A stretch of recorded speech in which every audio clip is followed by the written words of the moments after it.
Hello and namaste. Welcome back to my YouTube channel. I am Rajan Lama, and after my adventure in Pokhara, I am now exploring the Central Zoo in Kathmandu. Today, I am excited to showcase the diverse collection of animals residing here. I hope you enjoy this captivating journey through the zoo. The cold wind blows, life's a gamble on these streets, anything goes. Boom bap echoes through the alleys at night. Soulful samples lift the darkness to light. Deep kicks pound like a heartbeat fight. These gritty vibes keep my story in sight.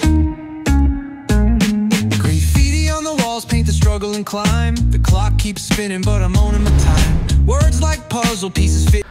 अहिले म ready भएर घरबाट निस्किसके। कता हिँडेको भनेर thumbnail र हाइलाइट्सबाट थाहा पाइसक्नु भयो होला। यदि नयाँ हुनुहुन्छ भने सब्स्क्राइब गरिदिनु होला, पुरानो हुनुहुन्छ भने लाइक र कमेन्ट गरिदिनु होला। सकेसम्म सबै जनावरहरू देखाउने कोसिस गर्नेछु। सेन्ट्रल जू अफ काठमाडौँ अथवा चिडियाखाना जौलाखेलमा पर्ने रहेछ। जौलाखेल आइपुगेर बाइकबाट झरेको त भिडभाड देखेँ। खासमा आजको दिन जात्रा पो रहेछ। झन् मलाई भिडियो बनाउन मजा आउने भयो। अनि म टिकट काउन्टरतिर गएँ। आज डिस्काउन्ट रहेछ, जम्मा 75 रुपैयाँ मात्र। म त खुसी भएँ। भित्र त आए, कताबाट सुरु गरौँ कताबाट। एकछिन यत्तिकै हेर्दै हिँडेँ, धेरै मानिसहरू देखेँ। सबैजना फ्यामिली बसेर खाजा खाँदै थियो। म्याक्सिमम चाहिँ नेवारी समुदायका मानिसहरू देखेँ।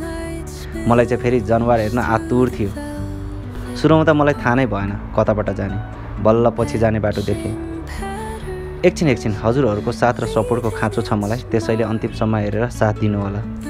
आज मैले के कस्ता जनावरहरू देखेँ त आउनुस् सँगै बसेर हेर्दिउँ।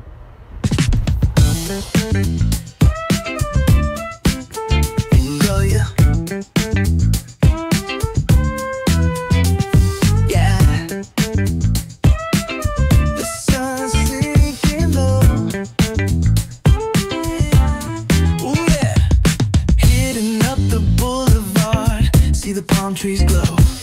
Caddy drop top, got the rims on shine.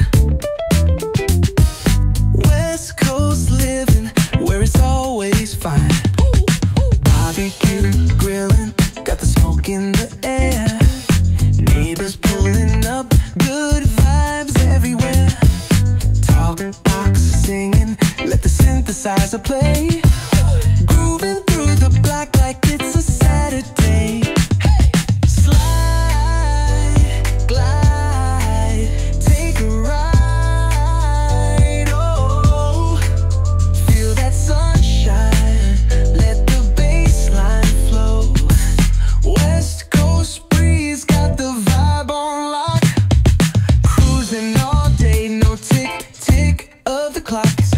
Hit the beach, feet up in the sand. Wave to the ocean, yeah, it's part of the plan. Retro shades reflecting the sky. Out here opens the world through an ancient door.